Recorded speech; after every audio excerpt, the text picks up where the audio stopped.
What's going on, guys? PC here, and welcome to another episode of I'm Playing. Today I'm playing Super Runabout San Francisco Edition on the Dreamcast, and let me tell you, this game is crazy.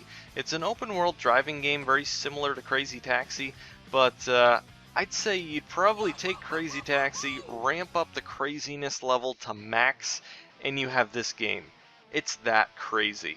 And unlike Crazy Taxi, you don't just take people from point A to point B.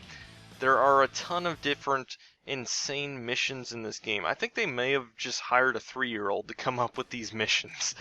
I mean, there's just no rhyme or reason behind them. They're just so random, but they're a lot of fun. But anyway, here's the main menu. There's a couple different scenarios in the game. You can play as the couriers, or you can play as the police. And I'm playing as the police here. They both have their own missions that you can play.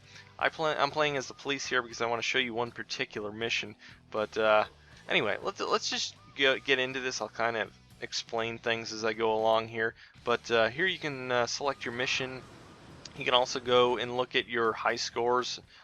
You can change some settings, look at replays. This shows your emblems that you've collected in the game. I think it's some type of collectible or maybe an achievement or trophy or something like that. I'm not 100% sure on that because I haven't gotten any of them. Over here you can change some sound settings, and the garage allows you to customize your vehicles in just about any way you want. If you like vehicle customization, you can do it in this game. I'm not particularly into that, but if you guys like that, it is in this game. And also in the garage you can go into a free roam mode, which is pretty cool. You can test out the cars, do whatever, or just drive around the city, do whatever you want, which is pretty cool. So let me go over to a mission. Mission select. We will do a delivery to a VIP. Now the goal of this particular mission is to deliver ketchup and mustard to a party. See, what did I tell you? It just makes no sense whatsoever. Why are the police delivering ketchup and mustard to a party? I have no idea. I guess the party's being held at City Hall, but really? Is that really a good use of a cop's time to deliver ketchup and mustard? But whatever. Anyway, here's the vehicles. You can choose between quite a few different vehicles. There are different vehicles depending on which scenario you choose. So if you go with the couriers, you'll have a whole different set of vehicles to choose from. But the cops have a patrol bike, a cyber hatchback, American lowrider, a police car, and a ATV. There are a bunch more that I haven't unlocked, so I don't know what those are. But some of the vehicles in this game handle like crap. I'll tell you, some of them are just so hard to handle. A good example is the truck on the courier level, or the courier scenario. It just handles horribly. It's like driving through molasses and driving on ice at the same time. It's just so hard to handle. I think they may have done that on purpose just to increase the chances that crazy stuff will happen in the game, because obviously if you lose control of your car, you're likely to smash into a few things. But yeah, so they might have done that on purpose, but it might drive some of you nuts if you're used to simulation driving games.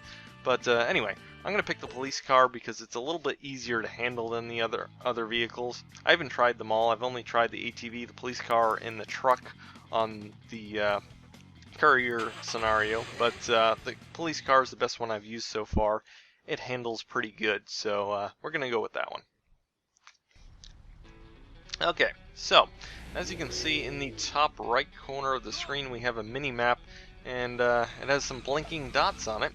The yellow blinking dots are the mustard, the red blinking dots are the ketchup, as you might assume. Anything you hit in the game will actually give you money, which is pretty cool.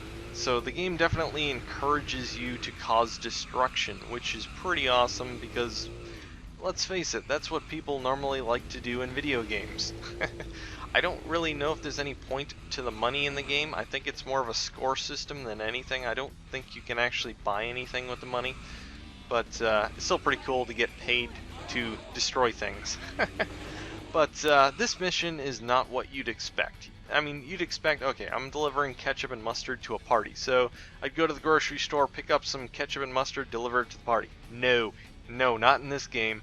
In this game, you destroy food carts in order to get the ketchup and the mustard. There we go. I just destroyed that vendor food cart and got myself some mustard. I told you, this game's insane. It's so awesome. And watch this.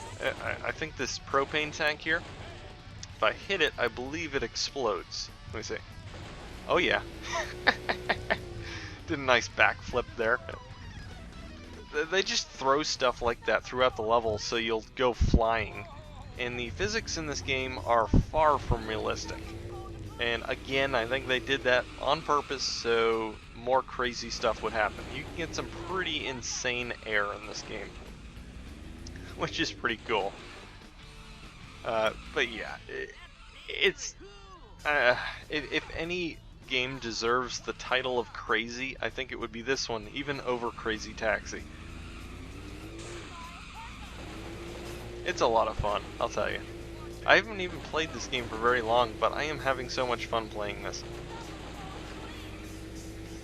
Yeah, I mean, like I said, if you like simulation driving games, the handling may drive you nuts, but it's not meant to be a simulation driving game at all. At all.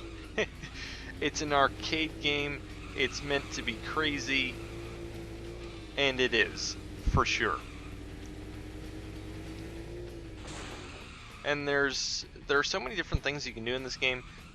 This is a particular mission where you would just collect things and deliver it to a destination. There are other missions like this. On the other scenario, the first mission is to collect a bunch of bombs and bring them to a police station. The first mission on the police scenario is to stop a runaway cable car by smashing into it. Yeah, that makes a lot of sense. I don't know whether I'm trying to drive it off the rails or just stop it. But yeah, that's the insanity of this game. Unfortunately, you can't run over people in this game. As you can see, they just run out of the way, which is very similar to Crazy Taxi. But yeah, you can pretty much destroy anything else, except for these trees here, which you just kind of clip through. The graphics in the game aren't so great. It's a Windows CE based game, which usually means the graphics aren't as good as other Dreamcast games. That's what I've found so far anyway, with most of the Windows CE games I've played, and I can't roll back over here. Oh cool, I can turn on a siren. I didn't know that. Move out of the way, people. Police coming through. Alright, where is this ketchup? It's up here. But yeah, the graphics are nothing special. They're passable. There's a lot of pop-in, stuff like that, but really doesn't detract from the fun of the game. It's still a lot of fun. The sound effects, again, aren't anything special. They're alright. The engine sounds aren't very realistic at all, but like I said, nothing in this game is realistic. So if you're looking for realistic, this is not the game for you. Alright, I'm just gonna barrel down this hill here. Rolling, rolling, rolling down the hill. And back up, back up. Going this way. I'm probably going to run out of time here. I don't think I'm going to be able to finish this mission. The way the car just bumbles around is crazy. Man, this is a big hill. Hey, I got the mustard. Cool. But yeah, this pretty much sums up the game right here. It's a crazy, fun arcade game that allows you to do tons of destruction and some pretty insane missions. I definitely recommend checking out this game if you're into just mindless, crazy fun. If you like Crazy Taxi, you'll probably like this game. It's basically Crazy Taxi, just crazier, and doesn't have quite as good handling. But, yeah. definitely check it out. This is San Francisco, or no, not San Francisco, Super Runabout San Francisco Edition. There are no other Super Runabout games on the Dreamcast. There may be on other platforms, but this is the San Francisco Edition, which is the only one on the Dreamcast. But anyway, guys, this is a fun game. Definitely check it out. And if you enjoyed this video, please comment, rate, subscribe, and thanks for watching.